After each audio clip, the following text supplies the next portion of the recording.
The Manto project के इस episode में मैं सुना रहा हूं मंटो की एक और कहानी, लाइसेंस। सुनिए।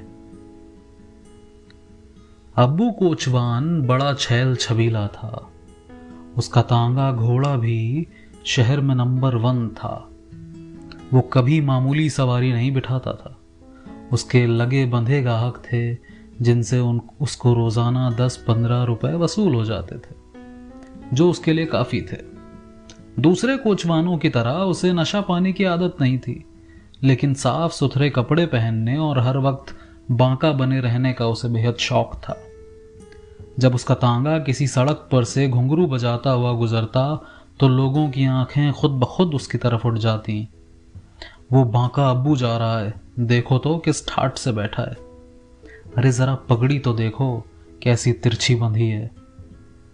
वो लोगों की निगाहों से ये बात सुनता तो उसकी गर्दन में एक बड़ा बांका खम पैदा हो जाता और उसके घोड़े की चाल और ज्यादा पुरकशिश हो जाती। उसके हाथों ने घोड़े की बागें कुछ इस अंदाज से पकड़ी होती जैसे उनको पकड़ने की कोई जरूरत ही नहीं। ऐसा लगता जैसे घोड़ा उसके इशारों के बगैर चला जा रहा है, जैसे घोड़े को अपने मालिक के हुक्म की जरूरत ही नहीं। बाज औकात तो ऐसा महसूस होता कि अब्बू और उसका घोड़ा चन्नी दोनों बस एक हैं, बल्कि सारा तांगा एक हस्ती है, और वो हस्ती अब्बू के सिवा और कौन हो सकती थी। वे सवारियां जिनको वो कबूल नहीं करता था दिल ही दिल में उसको गालियां देती, बाज बद्दुआएं भी देती। खुदा करे इसका घमंड टूट जाए, खुदा करे इसका तांगा घोड़ा दरिया में जा गिरे।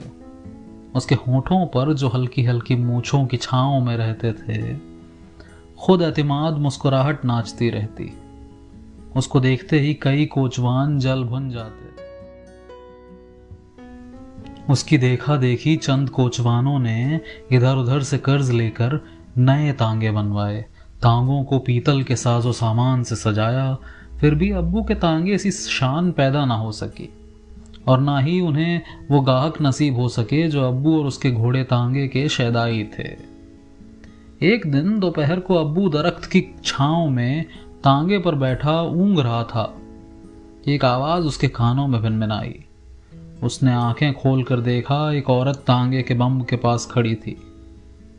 उसने औरत को बमुश्किल एक नजर देखा, मगर औरत की तीखी जवानी एकदम उसके दिल में खुब गई। वो औरत नहीं, जवान लड़की थी, 16-17 बरस की, दुबली पतली लेकिन मजबूत, रंग सांवला मगर चमकीला, कानों में चांदी की छोटी छोटी बालियां, सीधी मांग और सुतवा नाक। नाक की फुनंग पर एक छोटा सा चमकीला तिल, लंबा कुर्ता और नीला लाचा, सिर पर चदरिया। लड़की ने कुमारी आवाज में पूछा, वीरा टेशन का क्या लोगे? उसके होठों की मुस्कुराहट शरारत इख्तियार कर गई। कुछ नहीं। लड़की के चेहरे की संवलाहट सुर्खी माइल हो गई। क्या लोगे टेशन का? उसने लड़की को अपनी नजरों में समाते हुए कहा, तुझसे क्या लेना भाग भरिए, चल आ बैठ तांगे में। लड़की ने घबराए हुए हाथों से अपना ढका हुआ मजबूत सीना ढांका। कैसी बातें करते हो तुम? वो मुस्कुराया, चल आ अब बैठ भी जा, जो तू देना चाहे दे देना। लड़की कुछ देर सोचती रही, फिर पायदान पर पांव रखकर तांगे में बैठ गई। चल जल्दी ले चल टेशन। उसने पीछे मुड़कर देखा, बड़ी जल्दी है तुझे सोनिए। हाय हाय तू तो। लड़की कुछ कहते कहते रुक गई। तांगा चल पड़ा और चलता रहा। कई सड़कें घोड़ों की सुमों के नीचे से निकल गईं। उसके होठों पर शरारत भरी मुस्कुराहट नाच रही थी। लड़की सहमी बैठी हुई थी। जब बहुत देर हो गई तो लड़की ने डरी आवाज में पूछा, टेशन नहीं आया अभी? आ जाएगा, तेरा मेरा टेशन एक ही है, उसने मानीखेज अंदाज में जवाब दिया। क्या मतलब? उसने पलट कर लड़की की तरफ देखा और कहा, अलहड़िए क्या तू इतना भी नहीं समझती कि तेरा मेरा टेशन एक है? उसी वक्त एक हो गया था जब अब्बू ने तेरी तरफ देखा था। तेरी जान की कसम, तेरा ये गुलाम झूठ नहीं बोलता। लड़की ने सिर पर पल्लू ठीक किया। उसकी आंखें साफ बता रही थीं कि वो अबू की बात का मतलब समझ चुकी है। उसके चेहरे से ये भी पता चलता था कि उसने अबू की बात का बुरा नहीं माना है। वो कश्मकश में थी। दोनों का टेशन एक हो या ना हो, अबू बांका सजीला तो है। क्या वो अपनी बात का पक्का भी है? क्या वो अपना टेशन छोड़ दे? अबू की आवाज ने उसको चौंका दिया। क्या सोच रही है भाग भरिए? घोड़ा मस्त खरामी से दुल्की चाल से चल रहा था। हवा खुनुक थी, सड़क के दुरुया उगे हुए दरख्त भाग रहे थे और उनकी टहनियां झूम रही थीं। घुंघरुओं की ये आहंग झंझनाहट के सिवा और कोई आवाज नहीं थी। वो गर्दन मोड़े लड़की के सांवले हुस्न को निगाहों से चूम रहा था। कुछ देर के बाद उसने घोड़े की बागें जंगले की सलाख से बांध दी और उचक कर पिछली सीट पर लड़की के साथ आन बैठा। लड़की खामोश रही। उसने लड़की के दोनों हाथ पकड़ लिए। दे दे अपनी बागें मेरे हाथों में। लड़की ने सिर्फ इतना कहा, छोड़ भी दे मेरा हाथ। लेकिन दूसरे ही लम्हे वो अबू के बाजुओं में थी और उसका दिल जोर जोर से फड़फड़ा रहा था। अबू ने हौले से प्यार भरे लहजे में कहा, ये तांगा घोड़ा मुझे अपनी जान से ज्यादा अजीज है। कसम 11वें पीर की, मैं तांगा घोड़ा बेच दूंगा और तेरे लिए सोने के कड़े बनवाऊंगा। खुद फटे पुराने कपड़े पहनूंगा, लेकिन तुझे रानी बनाकर रखूंगा। कसम वहदहुला शरीक की, जिंदगी में ये मेरा पहला प्यार है। तू मेरी ना बनी तो मैं तेरे सामने अपना गला काट लूंगा। उसने लड़की को अपने बाजुओं के हल्के से अलग किया। जाने क्या हो गया है मुझे, चल तुझे टेशन छोड़ाऊं। लड़की ने हौले से कहा, नहीं, अब तू मुझे हाथ लगा चुका है। उसकी गर्दन झुक गई। मुझे माफ कर दे, मुझसे गलती हो गई। निभा लोगे इस गलती को? लड़की के लहजे में चैलेंज था, जैसे किसी ने अबू से कहा हो, ले जाओगे अपना तांगा उस तांगे से आगे निकाल कर? उसका झुका हुआ सर उठा, उसकी आंखें चमक उठी। भाग भरिए, ये कहकर उसने अपने मजबूत सीने पर हाथ रखा। अबू अपनी जान दे देगा। लड़की ने अपना दायां हाथ बढ़ाया, तो ये ले मेरा हाथ। उसने लड़की का हाथ मजबूती से पकड़ लिया। कसम अपनी जवानी की, अबू तेरा गुलाम रहेगा। दूसरे रोज अबू और उस लड़की का निकाह हो गया। नाम लड़की का इनायत यानी नीति था और वो जिला गुजरात की मोचन थी। वो अपने रिश्तेदारों के साथ आई थी। उसके रिश्तेदार स्टेशन पर उसका इंतज़ार करते ही रह गए और वो मोहब्बत की सारी मंजिलें तय कर गई। अब्बू और नीति दोनों बहुत खुश थे। ना नीति ने चाहा, ना अब्बू ने तांगा घोड़ा बेचा, ना नीति के लिए सोने के कड़े बने। लेकिन अब्बू ने अपनी जमा पूंजी से नीति को सोने की बालियां खरीद दी और कई रेशमी जोड़े बनवा दिए। नीति के लिए कम न था। लश लश करते हुए रेशमी लाचे में जब वो अब्बू के सामने आती तो अब्बू का दिल नाचने लगता। कसम पंजतन पाक की, दुनिया में तुझसा सुंदर और कोई नहीं। वो नीति को अपने सीने के साथ लगा लेता। नीति तू मेरे दिल की रानी है। दोनों जवानी की मस्तियों में गर्क थे। दोनों को गाते हंसते सैर करते और एक दूसरे की बलाएं लेते हुए एक महीना ही गुजर पाया था कि दफतन एक रोज पुलिस ने अब्बू को गिरफ्तार कर लिया। नीति भी पकड़ी गई। अब्बू पर अगवा का मुकदमा चला कि नीति बालिग नहीं थी। नीति की अदालत में साबित कदम रहने के बावजूद अब्बू को 2 बरस की सजा हो गई। जब नीति ने अदालत का हुक्म सुना तो वो अब्बू के साथ लिपट गई। उसने रोते हुए सिर्फ इतना कहा, मैं अपने माँ बाप के साथ नहीं जाऊंगी, तेरे घर में बैठकर तेरा इंतजार करूंगी। अब्बू ने उसकी पीठ पर थपकी दी, जीती रहे। मैंने तांगा घोड़ा दीने के सुपुर्द किया हुआ है, उससे किराया वसूल करते रहना। नीति के माँ बाप ने बहुत जोर लगाया मगर वो उनके साथ ना गई। थक हार कर उन्होंने नीति को उसके हाल पर छोड़ दिया। नीति अकेली अब्बू के घर में रहने लगी। हर शाम दीना उसे 5 रुपए दे जाता जो उसकी ज़रूरतों के लिए काफ़ी थे। इसके अलावा कुछ थोड़े से रुपए उसने जमा भी कर रखे थे। हफ्ते में एक बार अब्बू से उसकी मुलाकात जेल में होती। ये मुलाकात बहुत ही मुख्तसर होती। उसके पास जितनी जमा पूंजी थी वो उसने अब्बू को जेल में आसाइशें पहुंचाने में सर्फ कर दी। एक मुलाकात में अब्बू ने उसके बुच्चे कानों की तरफ देखा और पूछा, तेरी बालियां कहाँ गई नीति? वो संतरी की तरफ देखकर मुस्कुराई, गुम हो गई कहीं। अब्बू ने कदरे गुस्सा होकर कहा, तू मेरा इतना ख्याल ना रखा कर, मैं जैसे भी हूं ठीक हूं।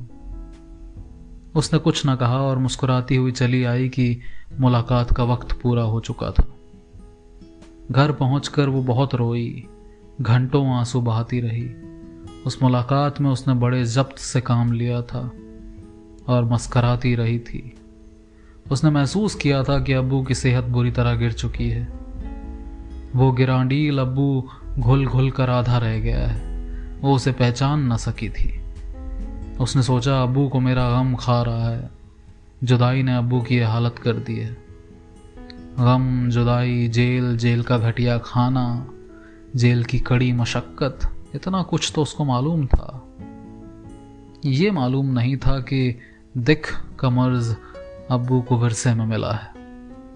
अब्बू का बाप अब्बू से कहीं ज्यादा गिरांडील था, लेकिन दिख ने उसे चंद हफ्तों में कब्र के अंदर पहुंचा दिया था।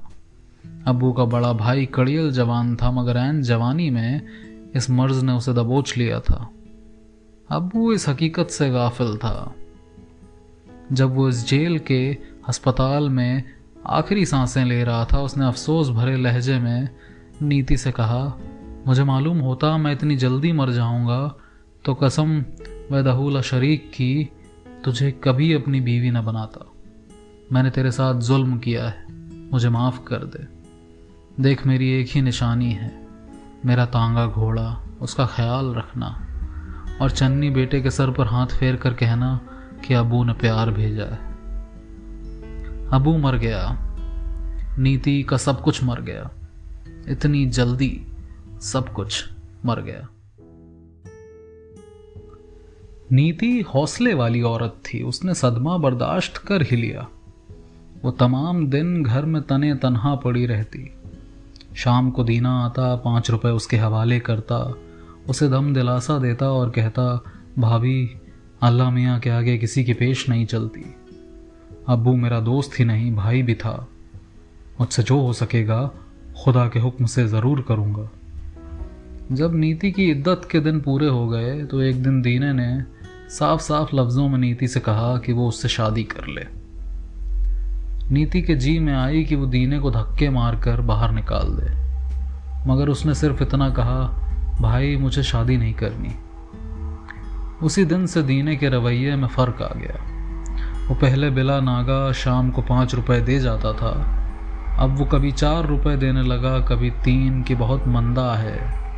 फिर वो 2-2, 3-3 दिन गायब रहने लगा। बहाना ये कि बीमार था, इसलिए तांगा जोत ना सका। तांगे का कोई कलपुर्जा खराब हो गया था, मरम्मत के चक्कर में सारा दिन बर्बाद हो गया। जब पानी सिर से निकल गया तो नीति ने दीने से कहा, भाई दीने अब तुम तकलीफ ना करो, तांगा घोड़ा मेरे हवाले कर दो। कई दिन तक सोचते रहने के बाद नीति ने तांगा घोड़ा अब्बू के एक और गहरे दोस्त मांझे को सुपुर्द कर दिया। चंद महीने के बाद मांझे ने भी शादी की दरख्वास्त की। नीति ने इनकार किया तो मांझे की आंखें भी बदल गईं। थक हार कर नीति ने तांगा घोड़ा एक अनजाने कोचवान के हवाले कर दिया। एक शाम वो अनजाना कोचवान पैसे देने आया तो नशे में धुत था।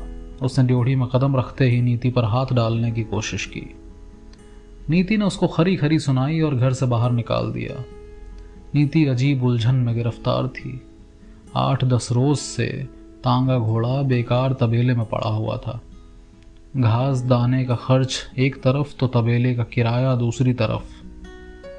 कोचवान थे कि कोई शादी की दरख्वास्त करता था, कोई उसकी किस्मत पर हाथ डालने की कोशिश करता था और कोई पैसे मार लेता था। नीति सोच सोच कर पागल हो गई। एक दिन बैठे बैठे उसे ख्याल आया, क्यों न तांगा मैं आप ही जोतूं, आप ही चलाऊं। जब वो अब्बू के साथ घूमने के लिए निकला करती थी तो तांगा वो खुद ही चलाया करती थी। शहर के रास्तों से भी वो वाकिफ थी। उसने सोचा, लोग क्या कहेंगे। फिर खुद ही उसने अपने सवाल का जवाब दिया, क्या औरतें मेहनत मजदूरी नहीं करती? दफ्तर में जाने वाली औरतें, कोयला चुनने वालियां, घरों में बैठकर भी तो हजारों औरतें काम करती हैं। हरज ही क्या है? फिर पेट तो किसी हीले से पालना ही है। उसने कुछ दिन सोच विचार किया और आखिर में फैसला कर लिया कि तांगा वो खुद चलाएगी। उसको खुद पर पूरा एतमाद था। एक दिन अल्लाह का नाम लेकर वो तबेले पहुंच गई। उसने पीतल का साजो सामान चमकाया, घोड़े को नहलाया धुलाया और खूब प्यार किया। तांगा जोतने लगी तो सारे कोचवान हक्का बक्का रह गए। अभी सारे कोचवान हैरत ज़दा ही थे कि वो अब्बू से दिल ही दिल में प्यार की बातें करती हुई तबेले से बाहर निकल गई। उसके हाथ रवां थे, जैसे वो तांगा चलाने के फन पर हावी हो। शहर में तहलका बरपा हो गया कि एक खूबसूरत औरत तांगा चला रही है। हर जगह इसी बात का चर्चा था। लोग सुनते थे और उस वक्त का इंतजार करते थे जब नीति और उसका तांगा सड़क पर से गुजरेगा। शुरू में तो सवारियां नीति के तांगे में बैठने से झिझकी, मगर चंद ही दिनों में उनकी ये झिझक दूर हो गई। अब एक भी मिनट के लिए नीति का तांगा खाली न रहता। इधर एक सवारी उतरती, उधर दूसरी सवारी बैठ जाती। कभी कभी तो सवारियां आपस में लड़ने झगड़ने भी लग जाती कि किस सवारी ने पहले नीति को बुलाया था। नीति को खूब आमदन हो रही थी। उसने महसूस किया कि तांगा दिन भर चलता रहता है, न उसको और न अब्बू के चन्नी को सुस्ताने का वक्त मिलता है। उसने सोच समझकर तांगा जोतने के औकात मुकर्रर कर लिए। वो सुबह 7 बजे से 12 बजे तक और दोपहर 2 बजे से शाम 6 बजे तक तांगा जोतने लगी। अब आराम भी मिलने लगा, आमदन तो थी ही। वो जानती थी कि बेशतर लोग सिर्फ उसकी कुर्बत हासिल करने के लिए उसके तांगे में बैठते हैं। वो बेमतलब बेमकसद उसे तांगा इधर उधर घुमाने फिराने को कहते हैं। तांगे में बैठकर आपस में गंदे गंदे मजाक करते हैं। उसको सुनाने के लिए अजीब अजीब बातें करते हैं। वो अक्सर महसूस करती कि वो खुद को नहीं बेचती, लेकिन लोग चुपके चुपके उसे खरीद लेते हैं। वो ये भी जानती थी कि शहर के सारे कोचवान उसको बुरा समझते हैं। इन तमाम एहसासात के बावजूद वो मुजतरिब नहीं थी। अपनी एतमादी के बायस वो पुरसुकून थी। एक दिन शहर की कमेटी ने उसको बुलाया और कहा, तुम तांगा नहीं चला सकती। उसने पूछा, जनाब मैं तांगा क्यों नहीं चला सकती? लाइसेंस के बगैर तुम तांगा नहीं चला सकती। अगर तुमने लाइसेंस के बगैर तांगा चलाया तो तुम्हारा तांगा घोड़ा जब्त कर लिया जाएगा और औरत को तांगा चलाने का लाइसेंस नहीं मिल सकता, शहर की कमेटी ने जवाब दिया। उसने कहा, हुजूर आप मेरा तांगा घोड़ा जब्त कर लें, पर मुझे ये बताएं कि औरत तांगा क्यों नहीं चला सकती? औरतें चरखा चलाकर अपना पेट पाल सकती हैं, औरतें टोकरी ढोकर रोज़ी कमा सकती हैं, औरतें कोयले चुन चुन कर अपनी रोटी पैदा कर सकती हैं। मैं तांगा चलाकर पेट क्यों नहीं भर सकती? मुझे और कोई काम करना आता ही नहीं। तांगा घोड़ा मेरे खाविंद का है, मैं उसे क्यों नहीं चला सकती? हुजूर आप मुझ पर रहम करें, आप मुझे मेहनत मजदूरी से क्यों रोकते हैं? मैं अपना गुजारा कैसे करूंगी? बताइए ना, मुझे बताइए। शहर की कमेटी ने जवाब दिया, जाओ बाजार में जाकर बैठ जाओ, वहां कमाई ज्यादा है। नीति के अंदर जो नीति थी जलकर राख हो गई। उसने हौले से अच्छा जी कहा और चली गई। उसने औने पौने दाम पर तांगा घोड़ा बेचा और सीधी अब्बू की कब्र पर गई।